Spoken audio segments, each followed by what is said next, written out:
Hey guys, kumusta? Kumusta? So today is Monday, 27. Ano ay title ko dito sa video na to? So kahapon ko inasikaso yung washing machine, front loader washing machine. First time namin magkaroon ng front loader washing machine, and we bought this 11 years ago. So after 11 years nasira, okay lang. So yun nga yung sitwasyon, no? Pinag-iisipan namin, aayusin ba o itatapon na. So ito yung magandang video siguro. Pag ganito, usually pag ganito ang damage ng washing machine nyo, front loader washing machine, yung pag nasira yung tinatawag nila spider arm, tinatapon na talaga yung washing machine. Bakit? Sobra kasing daming gagawin sobrang daming tatanggalin para makarating ka doon sa spider arm. Buti sana kung madali lang palitan, tanggalin yung spider arm. Kaso nga, sobrang dami. Very time consuming. So, lalo na dito sa Amerika, per hour ang bayad. No? Pag pinagawa mo, it's not worth it. Kaya ina-advise sa iba, pag nasira yung spider arm, tapon na yan. Tapon na yan. Or bentang pamigay. So nakita ko sa FB Marketplace, binibenta yan mga $50. Kasi pag pinahakot mo yan, ikaw pa magbabayad sa haul away ng trash. $50 ang magbabayad. Tapos yung iba naman, nilalabas lang sa harap ng bahay para pag trash day, may kumukuha. Anyway, papakita ko yung update.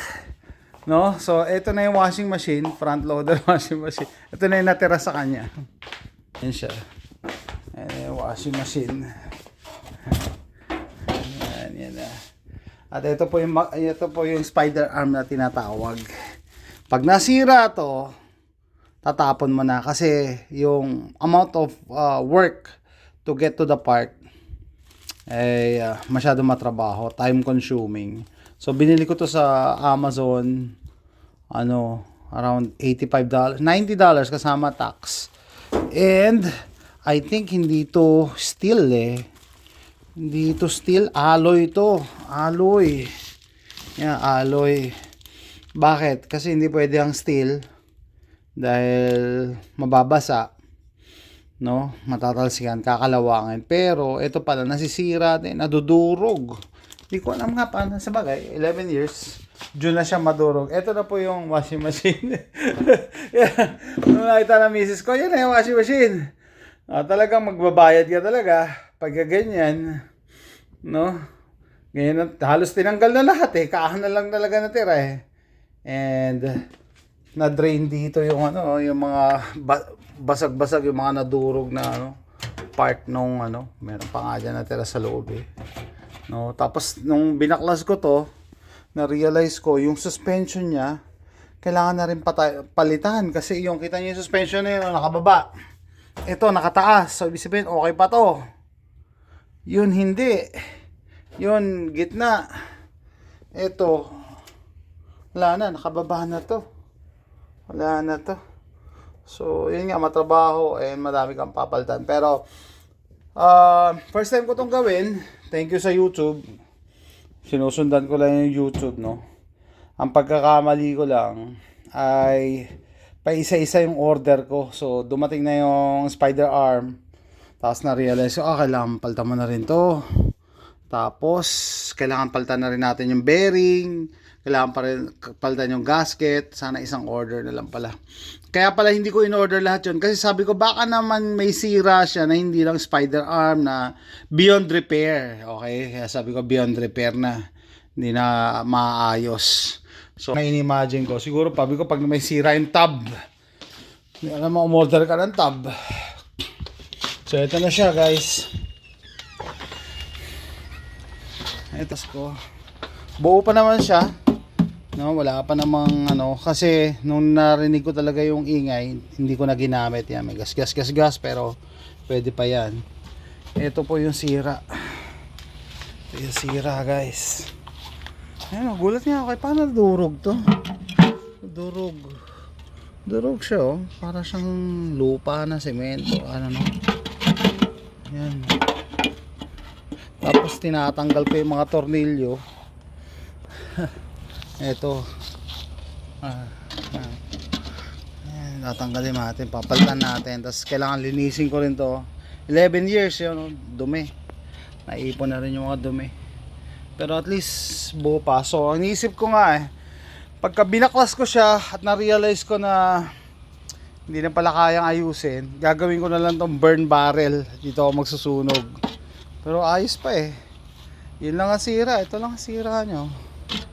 Yan wasak na wasak. Hindi ko rin alam paano nasira. Siguro katagalan. Yung ano niya, yung force niya sa pag-ikot-ikot. Tapos pag nabasag pala siya, no, para siyang lupa, semento. Dahil nga alloy, hindi naman siya steel. And then na-realize ko, sige nga, kailangan palitan ko na rin pala itong gasket. Palitan ko na rin yung gasket. Mahirap kasi, pag binuo ko na ulit, tapos makita ko, may leak pala, tumutulo. Balik ulit, babaklasin ko ulit lahat yan. Tapos ito yung bearing, tsaka yung gasket. Papalitan ko. Andiyan na, dineliver na kanina. Palitan ko na ngayon, bago pa dumating na mabuo ko na. Tapos, sira pala yung bearing, baklas ulit. Anyway, pag napalitan ko na maayos yan, good as nyo na uli yung washing machine. Hopefully tumagal uli ng 11 years, pero kahit 5 years, masaya na ako. Tumagal lang siya ng 5 years kasi 150 lang naman total yung inabot ng pyesa. So, ayan guys, pag ang sira ng washing machine nyo, front loader, ay spider arm, itatapon nyo na yan. Huwag na kayong manghinaya, huwag nyo nang benta ng mahal. Kasi hindi nyo, hindi lahat, it's not, tawag doon? It's not for the faint of hearts. No? Kung mahina ang loob mo, tsaka yung skill mo sa pagdi-DIY. Hindi para sa lahat yung mag-ayos nito, yung pagbaklas niyan. No? Para, halos walang natira Kaha na nga. Eto nga, tinanggal ko pa yung tornilyo para lumabas yung yung tab No? Hindi para sa lahat. Pero kung sa tingin mo, DIY person ka and gipit ka, katulad ko, kakayanin mo yan. Sinunod ko lang yung sa YouTube yung tutorial. Tumingin ako ng video na kaya ko sundan. Tapos, usually napapanood ko, sinasabi nila 3 hours daw para baklasin. Ako, I think 5 hours nangyari sa akin kagabi. Hanggang gabi, no? Bakit? Kasi stop ako ng stop, nanood ako ng video sa isang phone ko, tapos binivideo ko rin para hindi ako magkamali kung saang tornilyo ikakabit pag binalik mamaya pag inayos ko na. Kailangan i-video mo guys kasi ang pinaka worst nightmare dyan yun, nabuo mo na tapos may makita kang pyesa or tornilyo hindi mo alam kung saan. Kaya mas maganda naka-video kahit hindi mo ipopost online para meron ka lang guide kung saan. Imagine mo, yan tsaka yung nasa labas. Ito pala ang culprit. Yung spider arm na yan. $90. Around $90 lang yan Pero para makarating ka dyan, ito ang itsura ng washing machine. Talagang kalansay na lang. Harap, likod, ibabaw. May style, tsaka may steps para baklasin. Tsaka, mas maganda pag aayusin mo yon, palitan mo na rin nga yung suspension, palitan mo na yung o-ring niya, tsaka palitan mo na rin yung bearing. Kasi nga, isang bukas na lang kaysa bubuksan mo pa ulit pag nasira yung mga yon, at least bago na. Sabi ko nga, kahit tumagal lang ng 5 years, masaya na ako So, ito na yung front load washing machine. So, dun sa magtatanong, front load versus top load, may pros and cons yan. Ito lang, mas maganda ang front load. Mas maganda siya in terms of maintenance, low maintenance kasi may drain siya dito Yung top load namin. So ito, pag kami mga naiiwan sa pocket nyo, mga dumi, basura, buhangin, nadidrain yan dito. Makuha mo. Yung sa top load namin dati, hindi. Yun ang sumira sa sa bearing Kasi yung buhangin napunta doon. Tapos, mas matipid sa tubig ang ang front load kasi hindi mo kailangan punuin konti lang kasi umiikot naman siya. Yun nga lang, pag nasira ay tatapon mo na talaga kasi nasa likod yung yung kailangan mong ayusin. Samantalang yung top load, mas madali. Pwede iangat lang ng konti, maaabot mo na sa ilalim. Basta mas madaling ayusin ang top load. Nag-top load na kami dati. So yan, bibigyan ko lang kayo ng update, no? Nihintay ko pa yung dating ng shocks shocks at saka yung O-ring. Papalitan na yan, no? Eto na po siya. Not for the faint of hearts, pero yung mga katulad ko na adventurous and gustong matuto, natututo ako ganito lang pala ang top load washing machine. Once na magawa mo isang beses, hindi mo na makakalimutan No, ibig sabihin, okay. Nakaka-intimidate lang siya sa una. Kasi nga madaming tatanggalin, pero sabi ko i-document nyo lang, wala namang problema. So, isa pang reason kung bakit gusto ko isalba to, kasi ayos pa siya maliban dun sa spider arm. Ibig sabihin, gumagana pa yung electronics, nag-i-spin pa, gumagana pa yung pump. Yung spider arm lang talaga ayaw umikot. Yung pala, basag na pala. Katagalan na rin siguro. 11 years. No? So, kung sakali may iba pa tong sira, like yung electronics, sira na, ayaw na yung mga pindutan, hindi ko na to i-attempt na ayusin pa kasi baka may iba pang sira.